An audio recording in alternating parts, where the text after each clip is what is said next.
ચાલો મિત્રો, આજે આપણે 16મો પાઠ ગતિભંગનો અભ્યાસ કરશું. આ પાઠના લેખક છે મોહનલાલ પટેલ અને પાઠનો સાહિત્ય પ્રકાર છે લઘુ કથા અને પાઠનો સંદર્ભ છે વિકલ્પ. તો મિત્રો, ગતિભંગ પાઠમાં લેખકે જે ચાલવાની ગતિનો ભંગ થાય છે એની સાથે સાથે વિચારોની ગતિનો પણ ભંગ થાય છે એની વાત આ પાઠમાં કરવામાં આવી છે. આમાં બે પાત્ર હોય છે, એક ડુંગર અને બીજું ડુંગરની પત્ની. પણ જે આ ગતિનો ભંગ થાય છે, જે વિચારની ગતિનો પણ ભંગ થાય છે, તો એ કયા કારણે થાય છે? તો આ ડુંગર અને ડુંગરની પત્નીની જે એક દીકરી હોય છે એનું નામ બબલી હોય છે અને બબલી અવસાન પામી ગઈ હોય છે. એટલે એ બબલીની યાદમાં જે એની ચાલવાની ગતિ છે એનો ભંગ થાય છે અને સાથે સાથે વિચારોની ગતિનો પણ ભંગ થાય છે. તો એમાં આ પાઠમાં એવું હોય છે કે રાજપુર સ્ટેશને ગાડી પકડવા માટે ડુંગર અને ડુંગરની પત્ની બંને જઈ રહ્યા હોય છે. હવે ડુંગર આગળ ચાલતો હોય છે, એની પત્ની પાછળ પાછળ ચાલતી હોય છે.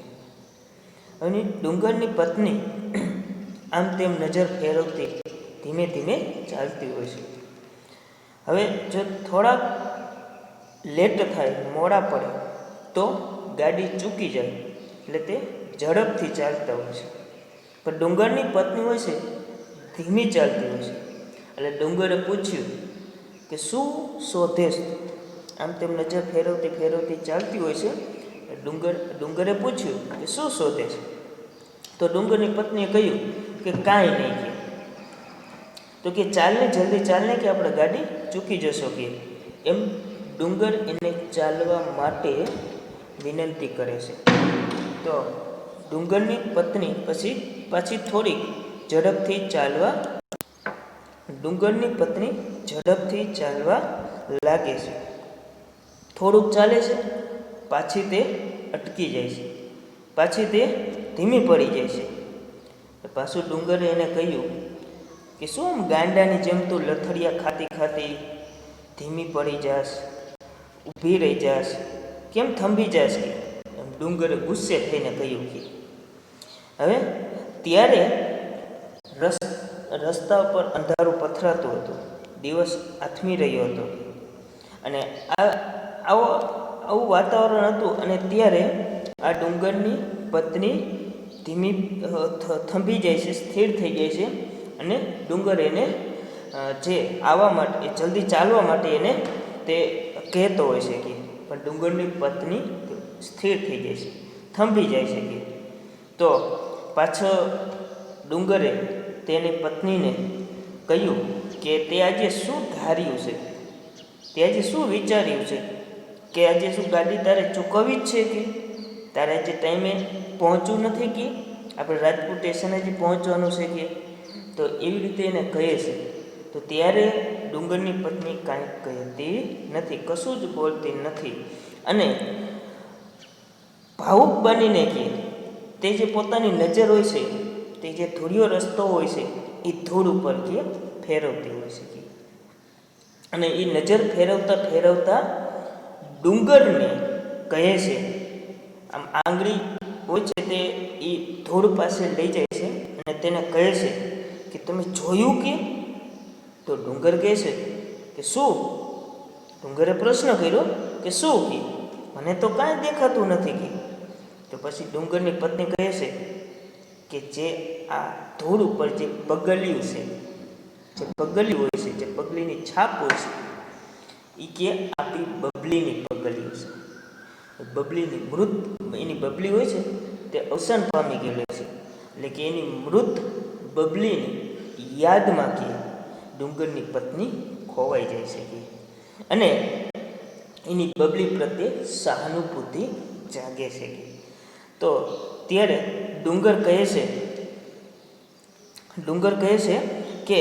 ચાલને કે આવી પગલીઓ તો કેટલાયની હોય કે આવી પગલીઓ તો ઘણાયની હોય કે ચાલને આપણે મોડું થાય છે કે એમ કહે અને એને ચાલવા માટે એને જે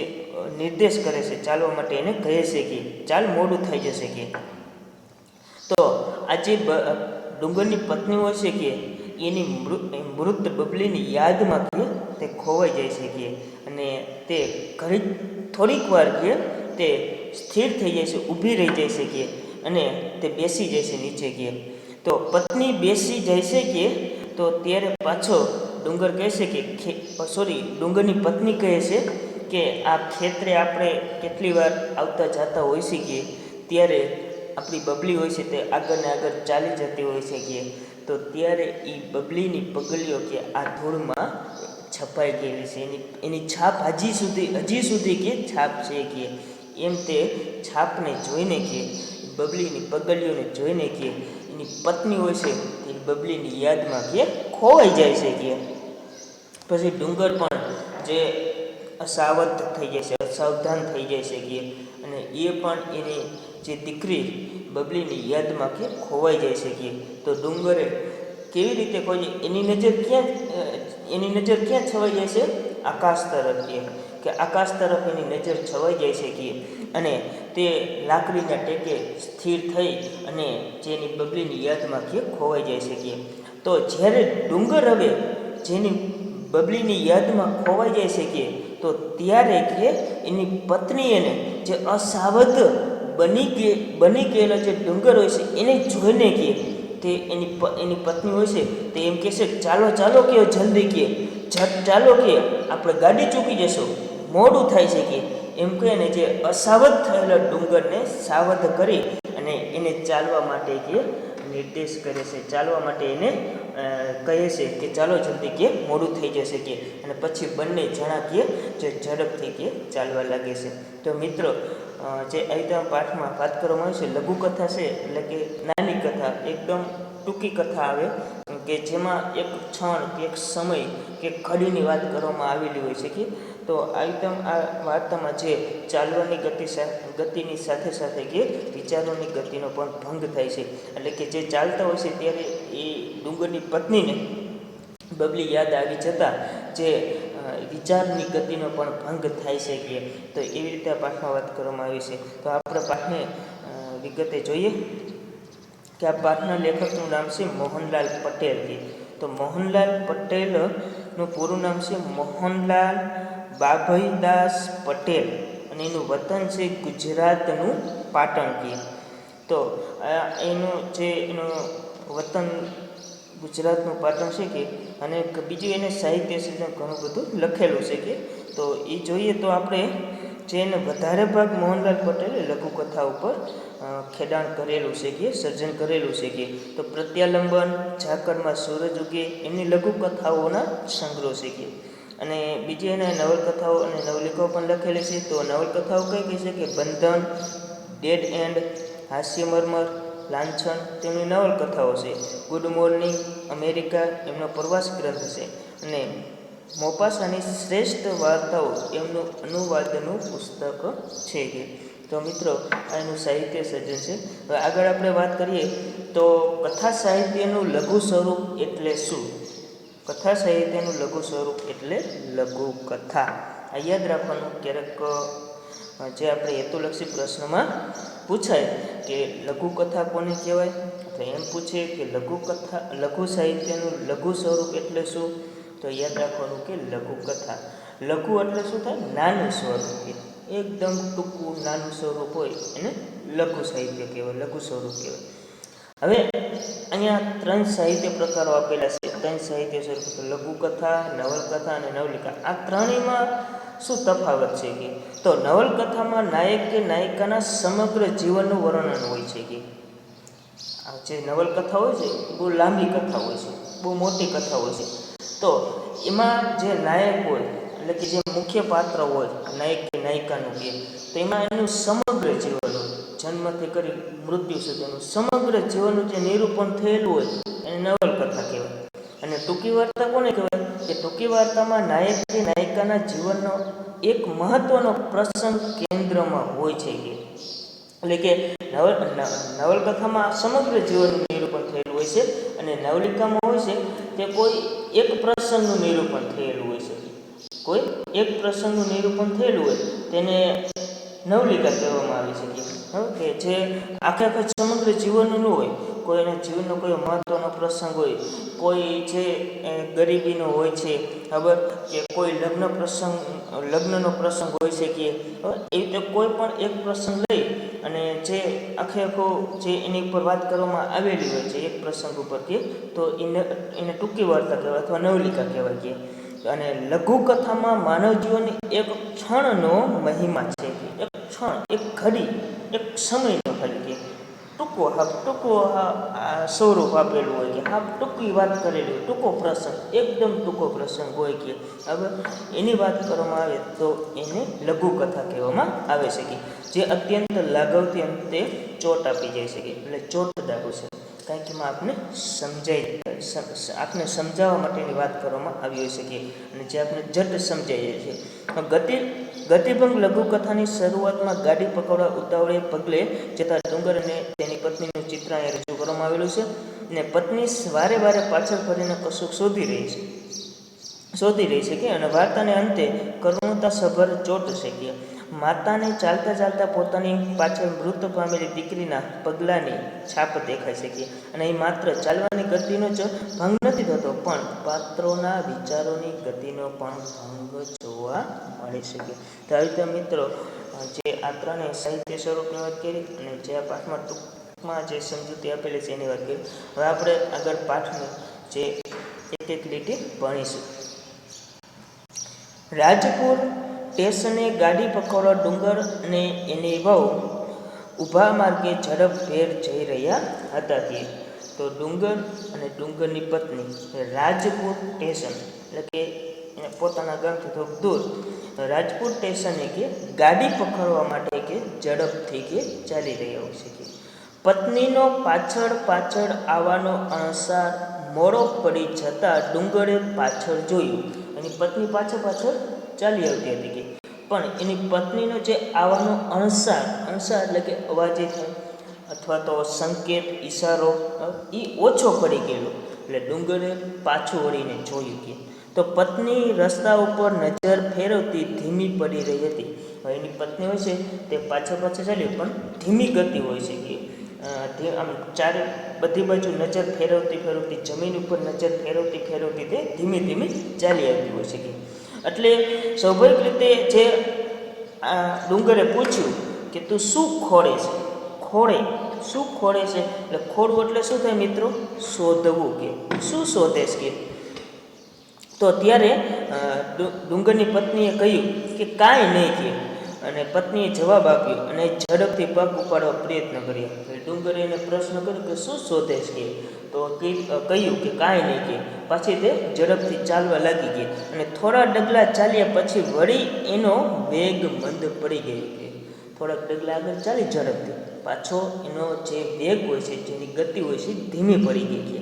તો આમ ગાંડાની માફકે અડવડિયા શું ખાઈ શકે? પાછો ડુંગરે પાછું વળીને જોયું તો પાછી એની પત્ની ધીમી ચાલતી હોય છે એટલે ડુંગરે પાછું કહ્યું કે આમ ગાંડાની જેમ અડવડિયા ખાવા એટલે કે લથડિયા ખાવા કે એટલે કે ગાંડાની માફકે લથડિયા શું ખાઈશ કે ઝડપથી ચાલને કે જે આ વાત કરે છે ત્યારે ડુંગર ગુસ્સે થઈને કહે છે કે ડુંગર ગુસ્સે થયો કારણ કે એને ઝડપથી રાજપુર સ્ટેશને પહોંચવાનું હોય છે. જો મોડું થઈ જાય તો ગાડી ચૂકી જાય એટલે તે ઝડપથી ચાલતા હોય છે અને એમાં આ ડુંગરની પત્ની હોય છે તે ઊભી રહેતી કે જે ચાલતી હોય છે કે એટલે ડુંગરે ગુસ્સે થઈને કહ્યું કે આમ ચાલને જલ્દી કે ગાંડાની માફક કે અડવડિયા ખાતી ચાલે કે તો દિવસ આથમવા આવ્યો કે અને આમ કર્યા કરીશ તો રસ્તામાં જ અંધારું થઈ જશે કાં તો કે હવે તો કીધું કે આઈટમ કરીશ તો સૂરજ આથમી જશે કે અને રસ્તામાં અંધારું થઈ જશે પછી ચાલવું મુશ્કેલ બની જશે કે એટલે કે ચાલને જલ્દી કે એમ કહી અને ડુંગર એને જે ચાલવા માટે જે એને આ ચાલવા માટે એને કહે છે કે ચાલવા માટે એને વાત કરી કે ચાલ ઝડપથી કે પાછું પત્ની હોય છે તે થોડા ડગલા આગળ ચાલી ખરી કે પણ પછી તો એ બેસી જ પડી ગઈ. ડુંગરે ગુસ્સે થઈને કહ્યું, થોડીક ચાલી ડગલા કે ઝડપથી ગઈ, અને પાછી તે બેસી ગઈ કે જે રસ્તા ઉપર કે એકદમ થંભી જાય છે, બેસી જાય છે કે અને પાછો ફરીને ડુંગર પાસે આવ્યો કે ડુંગર પાસે આવ્યો કે એટલે પાછો ડુંગરે જોયું પાછું વળીને તો પત્ની બેસી ગઈ હોય છે કે એટલે ડુંગર પછી એની પાસે જાય છે અને આવીને કહ્યું કે તે આજે શું ધાર્યું છે કે એટલે તે શું વિચાર્યું છે કે ગાડી ચૂકી જઈશું તો નહીં ઘરના કે નહીં ઘાટના એવી દશા થશે કે ગાડી ચૂકી જશે તો હવે આપણે અધ રસ્તે ક્યાં જશો કે હવે જો ગાડી ચૂકી જશે તો નહીં આપણે ગાડી ભેગા થાય કે નહીં ઘર ભેગા થઈએ કે એટલે બંને બાજુની પરિસ્થિતિ બગડશે કે એનો અર્થ પણ થાય બંને બાજુની પરિસ્થિતિ બગડવી કે તો રાત કાઢીશું ક્યાં કે પત્ની કશું જ બોલી નહીં કે ભાવાદ્ર એટલે ભાવુક બનીને ભાવ વિભોર બનીને કે એ તો નજરની પીછીને ધૂળ ઉપર પસવારી રહી હતી કે એટલે કે એ તો ભાવુક કોક પાછળ કોકની યાદમાં કે ભાવુક બનીને કે ડુંગરની પત્ની કે નજર જમીન ઉપર કે ધૂળ ઉપર કે ફેરવતી હોય છે કે પસવારી રહે એટલે કે ફેરવવું કે અને જોયું એ બોલી કે ડુંગરની પત્ની ડુંગરને કહે છે કે તમે જોયું કે તો ડુંગર શું કે મને તો કાંઈ દેખાતું નથી કે ડુંગર કે મને તો કાંઈ જમીન ઉપર નથી દેખાતું, ધૂળમાં કાંઈ નથી દેખાતું કે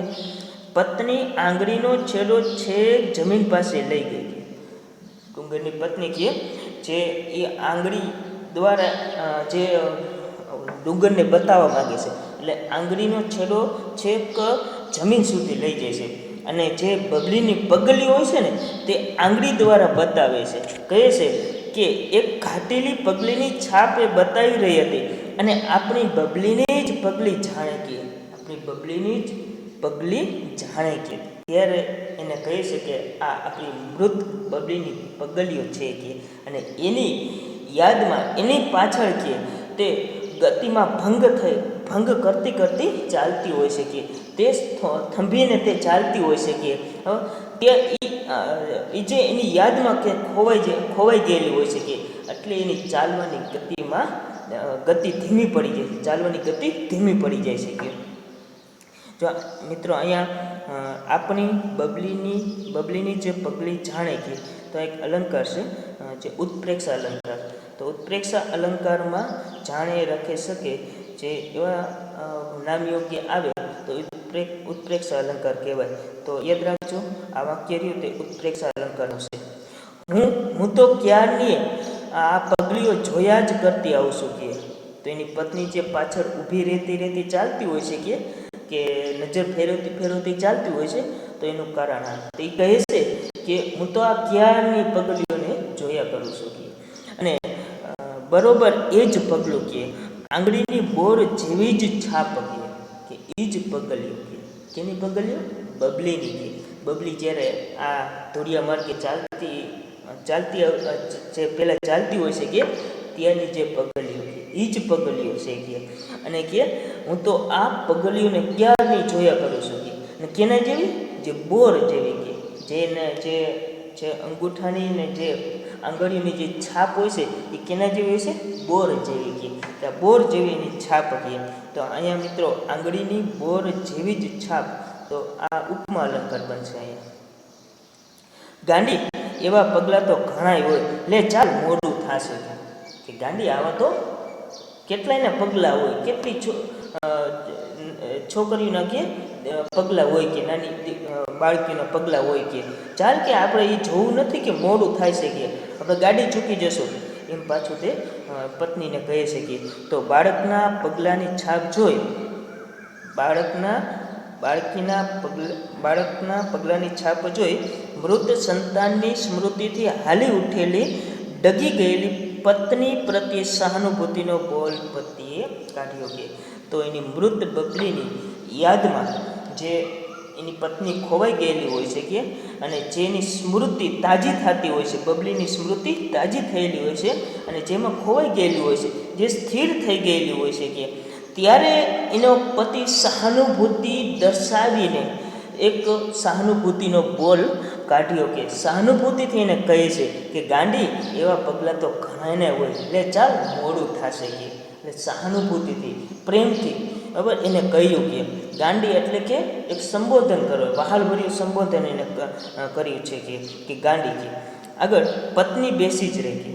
પત્નીને જ્યારે કહે છે ચાલ મોડું થશે તો એની પત્ની ઊભી નથી થતી, બેસી જ રહે છે. એ બોલી પત્ની બોલે છે કે ખેતરે જતા ને આવતા આગળ આગળ દોડી જતી બબલીની પગલીઓ મારે હૈયે જડાઈ ગઈ છે કે જ્યારે આપણે ખેતરે આવતા જતા હતા ત્યારે બબલી આગળ ને આગળ ચાલી જતી હોય છે કે અને એ બબલીની પગલીઓ આજે પણ કે આ ધૂળમાં એની છાપ પડેલી છે કે અને એની પગલીઓ મારા હૈયે ચોંટી ગઈ છે કે અને આજે મને કે બબલી યાદ આવી ગઈ. તો અહીં તો મને બબલી યાદ આવી જાય છે અને આ એ જ પગલીના બીબામાં પત્નીની નજર ઢળી હતી કે એટલે પગલીની છાપમાં કે પત્નીની નજર કે સ્થિર થઈ ગઈ હોય છે અને એ નજરમાં કે એ સ્થિરતામાં કે એની યાદ એના હૈયામાં યાદ તાજી થાય છે કે બબલીની કે અને બબલીની યાદમાં ખોવાઈ જાય છે કે ડુંગરે એકવાર પત્નીના મુખ સામે જોઈ રહ્યો કે અને ડુંગર પણ જેની પત્ની સામે જોવે છે કે અને પછી પોતાની નજર ગગનના કોઈ માર્ગ તરફ વાળી લીધી અને બંને જણ સ્થિર થઈ ગયા કે અને પછી ડુંગરે કે પોતાની નજરો છે તે આકાશ તરફ ફરી અને બંને જણા સ્થિર થઈ ગયા કે એટલે કે જે બંને જણા આ બબલીની યાદમાં ખોવાઈ જાય છે. જે ઓલી એની પત્ની હોય છે તે જમીન ઉપર નજર સ્થિર કરીને ખોવાઈ જાય છે અને ડુંગર હોય છે તે ગગન તરફ આકાશ તરફ કે નજર કરી સ્થિર થઈ અને તે બબલીની યાદમાં ખોવાઈ જાય છે.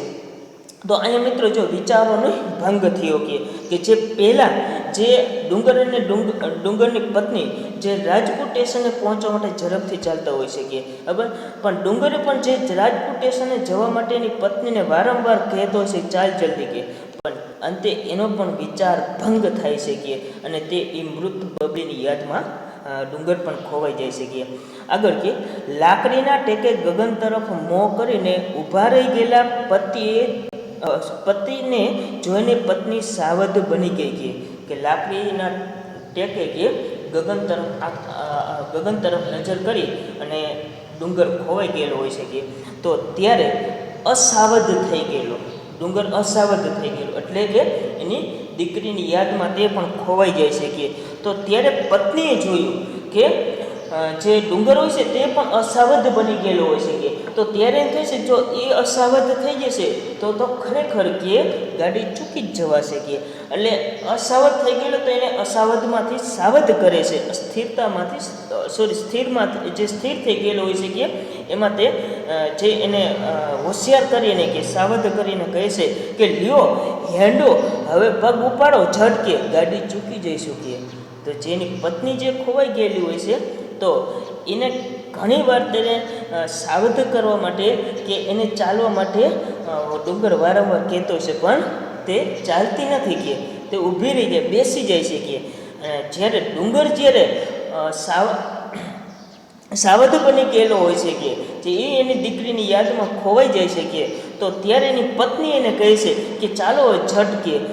પગ ઉપાડો કે ગાડી ચૂકી જઈશું કે તો અંતે એવું કહેવામાં આવે છે કે જ્યારે એ અસાવધ થઈ જાય છે ત્યારે એને પત્ની એને સહારો આપી અને તેને સાવધ કરે છે કે તો અને બંને જણ વળી બમણા વેગથી કે ચાલવા માંડી કે બંને જણા પછી કે ઝડપથી કે ચાલવા લાગ્યા કે તો આ પાઠ વિકલ્પમાંથી લેવામાં આવેલો છે કે અને શબ્દાર્થ અણસાર એટલે ઈશારો, સંકેત, આથંભવું એટલે કે અસ્ત થવું અને વેગ એટલે ગતિ, ભાવદ્ર એટલે કે ભાવ વિભોર થઈ જાવ, ભાવથી માયાળું થઈ જાવ, પછી દશા એટલે સ્થિતિ, હાલત, સાવધ એટલે હોશિયાર, ખબરદાર, સ્મૃતિ એટલે સંસ્મરણ, યાદગીરી, અડબડિયું એટલે કે અડબડિયું, લથડિયું નહીં, હેંડો એટલે ચાલો, તળપદા શબ્દ છે. પછી કહેવત છે મેં તમને કહ્યું હતું કે નહીં ઘરના કે નહીં ઘાટના, તેનો અર્થ થાય આ બાજુના કે ન તે બાજુના, એટલે એનો મિનિંગ એ થાય બંને બાજુની પરિસ્થિતિ બગડવી ગઈ. ચલો મિત્રો, તો આ પાઠ પૂરો થઈ ગયો છે. ઓકે.